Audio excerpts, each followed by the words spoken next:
Fi ftit jiem se jibda x-xogħol fuq proġett ta' konservazzjoni tal-ilma u tisbiħ fi Ġnien Duminku Mintoff RAʿAL Ġdid. Sal-lum meta tagħmel ix-xita jinġabar ammont ta' ilma li jispiċċa jerreq il-ġnien u t-toroq tal-madwar. Bl-ilma jispiċċa jagħmel il-ħsara kif ukoll jinħela. Permezz ta' dan il-proġett il-Korporazzjoni għas-Servizzi tal-Ilma se tħaffer ġibjun fil-Ġnien biex minflok jinħela l-ilma tax-xita jinġabar u jerġa' jintuża. Mario Zammit, chairman tal-Korporazzjoni għas-Servizzi tal-Ilma, spjega kif il-komunità ta' RAʿAL Ġdid se tibbenefika minn dan l-aspett. L-ilma hawnhekk jintuża mbagħad minn hawn ftit il-bogħod minn hawnhekk il-grounds ta' Gordin.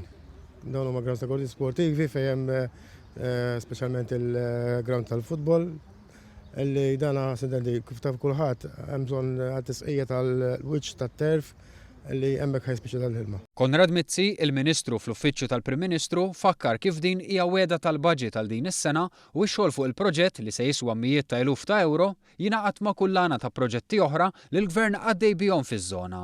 Dan huwa parti mill-inizjattivi li semmejna fil-budget biex ikonna open spaces sbieħ għall-poplu Malti u Awċi.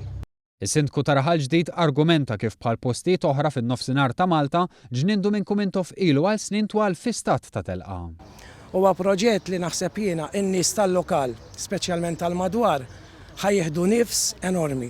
Għax fl-aħħar ħajkollhom ġnien, ħajkollhom proġett grazzi għall-Gvern Laburista u għall-Ministeri inkonċernati. Fil-post issa se ssir żona ta' rikreazzjoni għat-tfal żgħar u kunċett interessanti se jkun torri li jitla l-livell tal-quċċata tas-siġar. Torri aċċessibbli għal kulħadd li minnu tista' tara veduta taż-żona tal-madwar, inkluż postijiet storiċi li hemm bħal tliet tibliet.